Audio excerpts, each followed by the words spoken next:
दुख शुरू थे मेरे जन्म से पहले। जन्म से पहले मेरी मौत इंतजार में थी।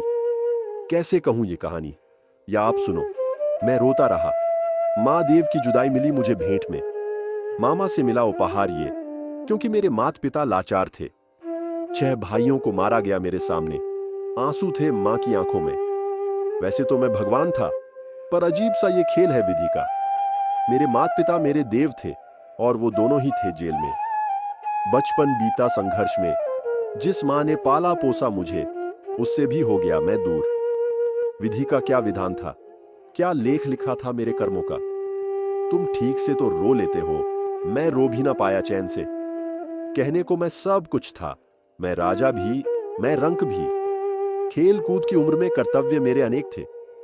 छुड़वाना था अपने माता पिता को, जो कई वर्षों से कैद थे। धर्म के चलते कर्म से वृंदावन भी छोड़ दिया। मथुरा की उन गलियों से भी अपना दामन मोड़ लिया। वृंदावन के साथ साथ किस्मत भी मेरी रूठ गई। माखन मिश्री भी त्याग दी, सब छोड़ छाड़ के दूर गया।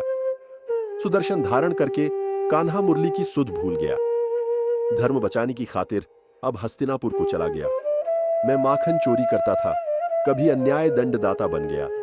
समय का चक्र अजीब था, मैं जीत के भी हार गया।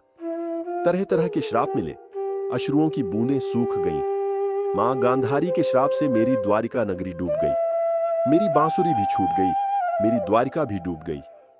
मैंने क्या ही पाया जीवन से, जब प्रेमिका भी दूर गई। विश्राम करने लेटा था मैं, तीर भ्रम में आ लगा।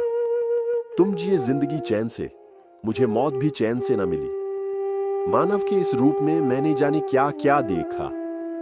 अपने वंश का पतन देखा, बर्बरीक का मस्तक देखा, द्रौपदी का चीरहरण देखा, अभिमन्यु का अकाल मरण देखा। कुरुक्षेत्र की धूल में मैंने मानव का असली रूप देखा।